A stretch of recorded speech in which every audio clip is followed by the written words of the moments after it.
আপনাদের সবাইকে স্বাগত জানাই আমি আমার কথা শুনবার জন্য। বাংলাদেশে এই মুহূর্তে এটা বুঝে ওঠা খুবই সমস্যা যে সরকার এবং বৈষম্য বিরোধী ছাত্র আন্দোলন নামে যে প্ল্যাটফর্মটি, বা আরো বিশেষ করে বললে সমন্বয়করা, তাদের মধ্যে কোনো পার্থক্য আছে কিনা এটা বোঝা অনেকের কাছে দায় হয়ে দাঁড়িয়েছে, বা কারো কারো কাছে সমস্যা হয়ে দাঁড়িয়েছে যে বৈষম্য বিরোধী ছাত্র আন্দোলন আর জাতীয় নাগরিক কমিটি, এই দুটোর মধ্যে মিলটা কি অমিলটা কি, পার্থক্যটা খুব একটা বোঝা যাচ্ছে না। বেশ কিছু বিষয় নিয়ে এখন আলোচনা হচ্ছে। এই আলোচনা বৈষম্য বিরোধী ছাত্র আন্দোলন বা জাতীয় নাগরিক কমিটি, যাদেরকে এখন অনেকেই ছাত্র হিসেবে, ছাত্রদের সংগঠন, ছাত্রদের প্রতিনিধিত্বকারী সংগঠন হিসেবে বিবেচনা করছেন। যদিও এই ছাত্রদের মধ্যে ছাত্র দল, ছাত্র শিবির, ছাত্র লীগ, ছাত্র ইউনিয়ন, ছাত্র ফেডারেশন, সমাজতান্ত্রিক ছাত্র ফ্রন্ট এগুলো আছে কিনা সেটা বোঝা যাচ্ছে না। এই ছাত্রদের মধ্যে যেসব ছাত্র ছাত্রীরা রাজনীতির সঙ্গে যুক্ত নয়, প্রাইভেট ইউনিভার্সিটিগুলোর ছাত্রছাত্রীরা কিংবা ইংলিশ মিডিয়াম স্কুল সহ বা মাদ্রাসার ছাত্রছাত্রীরা, তারা আছে কিনা বোঝা যায় না। বোঝা যায় না স্কুল কলেজের ছাত্রছাত্রীরা আছে কিনা। ইভেন পাবলিক ইউনিভার্সিটির সকল ছাত্রছাত্রী এদের সঙ্গে আছে কিনা সেটা কিন্তু স্পষ্ট নয়।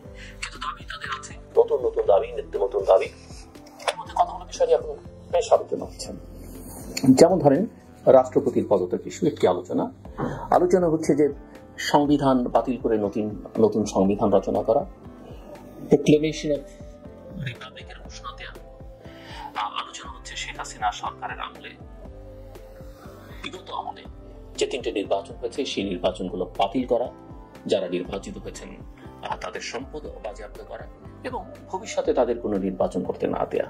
এখন প্রশ্ন বা সংশয় যেটা, দাবিগুলো এমন ভাবে আসছে, ক্রিয়াকর্মগুলো এমন ভাবে হচ্ছে, কোনো উপদেষ্টা এমন ভাবে কথা বলছেন, তাতে মনে হচ্ছে এটা সরকারের দাবি। আর ওই যে বৈষম্য বিরোধী ছাত্র আন্দোলন, তার সমন্বয়কদের দুজন তো উপদেষ্টাই, একজন চিফ অ্যাডভাইজারের স্পেশাল অ্যাসিস্ট্যান্ট, আবার এই বৈষম্য বিরোধী ছাত্র আন্দোলনের আশীর্বাদ পুষ্ট জাতীয় নাগরিক কমিটি। বললাম না, পার্থক্যটা বোঝা যায় না, অন্তত আমি বুঝতে পারি না, আমার জ্ঞানের সীমাবদ্ধতা থাকতে পারে। এবং এরা আবার এখন রাজনৈতিক দলগুলোর সঙ্গে আলোচনা শুরু করেছেন। কিসের ভিত্তিতে, কোন গুরুত্বের কারণে রাজনৈতিক দলগুলো এদের সঙ্গে আলোচনা করবে সেটা একটা প্রশ্ন। আমি ধন্যবাদ দিই সকল রাজনৈতিক দল বিগত দিনে অ্যাটলিস্ট ইন্ডিভিজুয়ালি তাদের যেটা অবদান ছিল সেই বিবেচনা থেকে তারা যখন কথা বলতে চাইছে তাদেরকে সময় দিচ্ছে, এবং এই সময় দিয়ে যেটা স্পষ্ট হয়েছে যে তাদের এই দাবি দাওয়া বা নিত্য নতুন যে দাবি, এবং এর মধ্যে আবার তারা কখনো আদালতে যাচ্ছেন, আবার সেটা নিয়ে নানা রকমের গুজব ছড়াচ্ছে, তারা সেগুলোকে সংশোধন করছেন, ক্লারিফিকেশন করছেন, একটা রিট আবেদন করে সেটার আবার এডিট করছেন, এসব নিয়েও নানা রকমের কথাবার্তা আছে। কিন্তু মূল বিষয় যেটা, এই দাবি দাওয়া, এই বিষয়গুলো বাংলাদেশের রাজনৈতিক দলগুলো গ্রহণ করছে কিনা, এতে সরকারের সমর্থন আছে কিনা, সরকার থেকে স্পষ্ট কোনো বার্তা পাওয়া যাচ্ছে না। বাংলাদেশ কি এক স্বৈরশাসকের পতন ঘটিয়ে এক ভয়ের আভু থেকে বেরিয়ে আরেকটা ভয়ের আভুর মধ্যে প্রবেশ করছে কিনা, আমরা কি কোনো বিশেষ গোষ্ঠীর কাছে জিম্মি হয়ে যাচ্ছে কিনা, বাংলাদেশের জনগণকে কেউ কি ব্ল্যাকমেইল করছে কিনা, এই প্রশ্নগুলো আছে। কোনো আন্তর্জাতিক শক্তিকে সরিয়ে আমরা এমন কোন শক্তির খপ্পরে পড়ছে কিনা যারা গণতন্ত্রের জন্য, মানবাধিকারের জন্য ইতিবাচক নয়, সেটা একটা বড় বিবেচনার দাবি রাখে। আমরা দেখছি যে বিভিন্ন রাজনৈতিক দলের সঙ্গে যখন কথা বলছে, বিভিন্ন রাজনৈতিক দল বিভিন্নভাবে তাদের সঙ্গে রিঅ্যাক্ট করছে। কেউ প্রচ্ছন্ন সমর্থনও দিচ্ছেন, কিন্তু দেশের সবচেয়ে বড় এই মুহূর্তে যে রাজনৈতিক দলটি, যারা নিশ্চিত করেই বলা যেতে পারে আগামীতে যে কোনো নির্বাচন হলে যারা ক্ষমতায় আসবে, তারা খুব স্মার্টলি প্লে করছে। তারা এখন পর্যন্ত ঠিক সময়ে, অর্থাৎ আমি বিএনপির কথা বলছি, বাংলাদেশ জাতীয়তাবাদী দল, অতীতে অসংখ্য ভুল তারা করেছে, আন্দোলনের সময় সরকারের থেকে অনেক অপকর্ম করেছে। 5ই আগস্ট উত্তর পরিস্থিতিতেও তাদের নেতাকর্মীদের কেউ বা কোনো অংশে দেশের তারা নানা রকমের অপরাধ কর্মের সঙ্গে যুক্ত হয়েছে। কিন্তু সামগ্রিকভাবে দলটির নেতৃত্ব, কেন্দ্রীয় নেতৃত্ব, তারা খুব সুবিবেচনা প্রসূত হয়ে সিদ্ধান্ত নিচ্ছেন। তারা সবার সঙ্গেই খুব স্মার্টলি প্লে করছেন, কাউকে তুষ্টও করছেন না, অসন্তুষ্টও করছেন না। মনে হচ্ছে যে জনগণকে খুশি রাখাই তাদের একমাত্র কাজ, এবং সেই জন্য তারা এই আবদারগুলোতে খুব স্পষ্ট করে পরিষ্কার কিছু কথা বলছেন না, কিন্তু যেটা অত্যন্ত গুরুত্বের সঙ্গে তারা বারবার বলছেন যে দেশে কোনো সাংবিধানিক সংকট বা রাজনৈতিক সংকট তৈরি হোক, সেটা তারা চায় না। যেমন ধরা যাক, বিএনপির অনেকেই বলছেন যে সংস্কারের জন্য সরকার 10টা কমিশন গঠন করেছে, 90 দিনের মধ্যে তাদের প্রতিবেদন আসবে, কিন্তু কমিশনগুলোর কার্যকালীন সময়ের মধ্যেই বৈষম্যবিরোধী ছাত্র আন্দোলন নতুন নতুন দাবি উপস্থাপন করছে। তাদের দাবির সঙ্গে অন্তর্বর্তী সরকার বা কমিশনের দাবি এক কিনা সেটা আমরা জানি না, এগুলো পরিষ্কার করতে হবে, কারণ এই দাবিগুলো সংস্কারের সঙ্গে সাংঘর্ষিক হয়ে দাঁড়িয়েছে। সরকারের মধ্যে প্রথম থেকেই একটা প্রবণতা আছে সবকিছু পরিষ্কার না করবার, অস্বচ্ছ রাখবার। কেন তারা সেটা করছেন আমরা জানি না, তাদের গোল কি তারা বলছেন না, কোথায় তারা যেতে চান সেটা বলছেন না, রোড ম্যাপ কি নিশ্চিত নই আমরা, কোনো স্ট্র্যাটেজিক কমিউনিকেশন তাদের দিক থেকে আমরা দেখতে পাই না। These are the problems. যেমন ধরেন এইসব বিষয় নিয়ে বিপ্লবী ওয়ার্কার্স পার্টি নেতা সাইফুল হক বলছেন যে অন্তর্বর্তী সরকারের সদিচ্ছার ঘাটতি না থাকতো তাদের মধ্যে সমন্বয়হীনতা, শ্লথগতি, সরকার পরিচালনায় অনভিজ্ঞতা এবং দূরদর্শিতার অভাব রয়েছে। গত 80 দিনে তাদের নানা বেফাস এবং আবেগপ্রবণ কথাবার্তায় তাদের লক্ষ্য উদ্দেশ্য নিয়ে জনমনে বিভ্রান্তির সুযোগ তৈরিছে, তাদের কিছু পদক্ষেপ এবং ঘোষণাও বিতর্কের জন্ম দিয়েছে। আমি তার সঙ্গে যোগ করতে চাই, এই যে 21 জন উপদেষ্টা পরিষদের সদস্য, অনেকে তো আমিও ভালো করে চিনি না। আমি চিনি না এটা গুরুত্বপূর্ণ সেই কারণে বলছেন, আমি গুরুত্বপূর্ণ এই অর্থে যে আমি এই প্রক্রিয়ার মধ্যেই সারাক্ষণ আছে, এটাই আমার কাজ। আমার মনে হয় না অনেক উপদেষ্টার কথা, একটা বাক্য কেউ কোনোদিন শুনেছেন গত দায়িত্বপ্রাপ্ত হবার পরে। তাদের কোনো কথা, তাদের কোনো বক্তব্য কোনো পত্রপত্রিকা টেলিভিশনে শুনেছেন বলে মনে হয় না। এবং এটাও একটা পারসেপশন তৈরি হয়েছে যে উপদেষ্টা পরিষদের মধ্যে শক্তিমান 4-5 জন আছেন যাদের বাইরে আসলে অন্যদের কোনো ভয়েস নেই। এটা মোটামুটি ভাবে একটা পারসেপশন, এবং পলিটিক্সের পারসেপশন ম্যাটার করে, এটা মাথায় রাখতে হবে।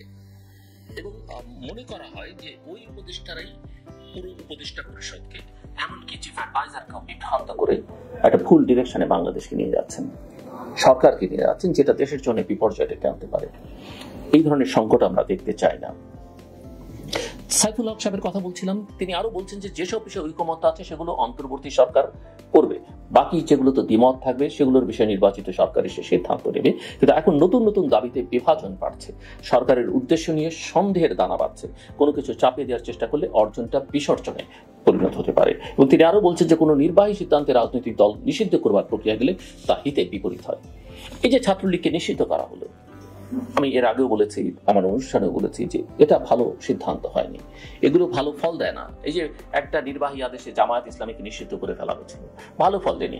অতীতে স্বাধীনোত্তর বাংলাদেশের অনেক রাজনৈতিক সংগঠনকে নিষিদ্ধ করা হচ্ছে, তারা কিন্তু রাজনীতিটা নিষিদ্ধ করা কখনো যায় না।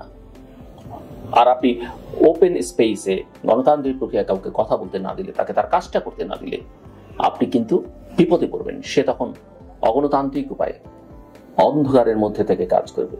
পদ্ধতিটা যদি ওইটা হয় যে ডেং জিয়াওপিং, এই যে রাষ্ট্রপতি পদত্যাগ দাবিতে বঙ্গভবন ঘেরাও করা হলো, মাহমুদুর রহমান মান্না বলছেন, রাজনীতিবিদ, যে এটা ভালো বার্তা দেয়নি। তারা অর্থাৎ আন্দোলনকারীরা সরকারের থেকেই সরকারের কাছে দাবি জানাচ্ছেন। তিনি বলেন পথ একটাই, ন্যূনতম ঐক্য করে তুলতে হবে, এবং এটা সরকার যেন বোঝে, এজেন্ডার বাইরে যেন তারা না যায়। এজেন্ডাটা কি আমরা কিন্তু জানি না। গণসংহতি আন্দোলনের প্রধান সমন্বয় জোনায়েদ সাকি বলছেন ঐক্যের প্রক্রিয়া সব সিদ্ধান্ত নেওয়া দরকার, এর বিকল্প নেই। তিনি বলছেন যে কেউ দাবি নিয়ে রাস্তায় নামলে আওয়ামী লীগ অস্থিরতা সৃষ্টির চেষ্টা করছে বলে ব্র্যান্ডিং করা হচ্ছে, এটা না করে দেখা হবে দাবির নিশ্চয়তা আছে কিনা। তিনি বলছেন যে 5 আগস্ট অন্তর্বর্তী সরকার গঠন নিয়ে আলোচনা হয়েছে, কেউ যদি বলে থাকেন সেখানে সাংবিধানিক ধারাবাহিকতা রক্ষার সিদ্ধান্ত হয়েছে, তাহলে সেটি ঠিক নয়। আবার এবি পার্টির সদস্য সচিব মুজিবুর রহমান বলছেন যে 3 মাস আগে সবার মধ্যে যে ঐক্য ছিল তাতে এখন ক্ষুণ্ণ ভাব দেখা যাচ্ছে, সাংস্কৃতিক এবং রাজনৈতিকভাবে আওয়ামী লীগ নিষিদ্ধ হয়ে গেছে, এটাই বড় অর্জন। অর্থাৎ তিনি নিষিদ্ধ করবার কথা বলছেন না বা সমর্থন করছেন না। এবং বিএনপি সেক্রেটারি জেনারেল মির্জা ফখরুল ইসলাম আলমগীরও কিন্তু অনেক আগেই পত্রিকায় সাক্ষাৎকারে বলেছেন যে তারা কোনো রাজনৈতিক দল নিষিদ্ধ করা পছন্দ করেন না।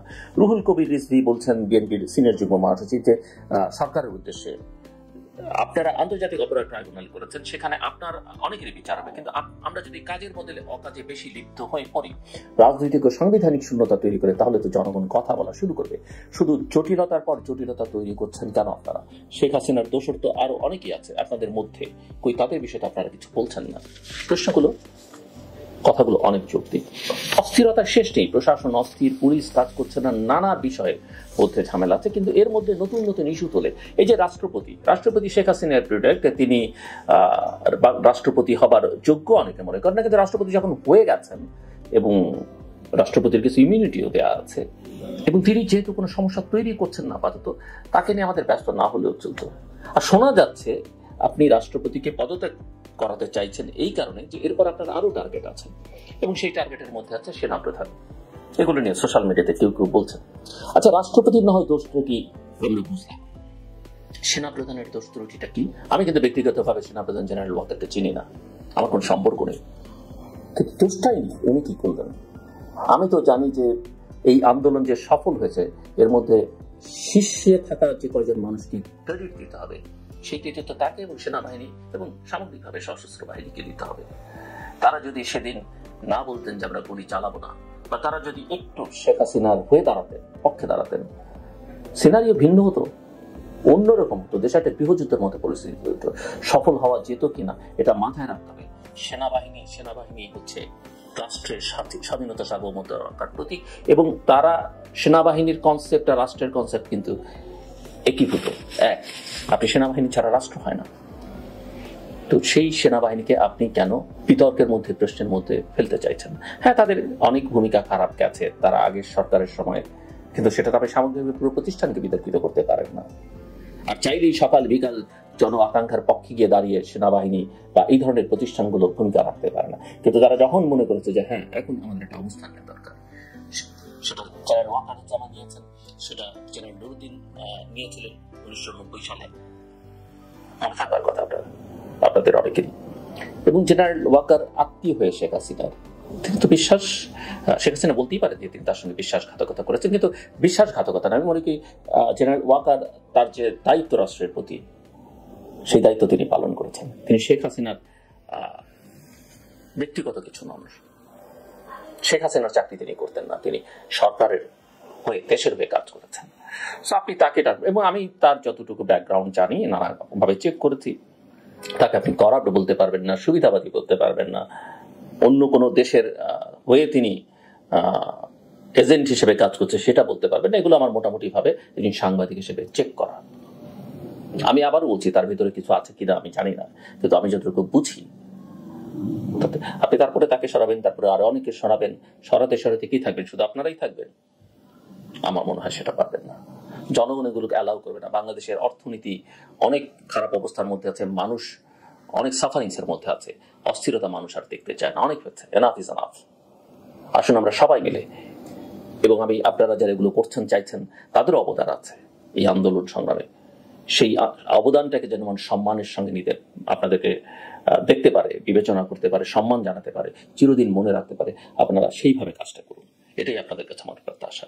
আমার কথা শুনবার জন্য যারা শুনলেন তাদের সবাইকে ধন্যবাদ, আপনাদের সবার জন্য শুভকামনা।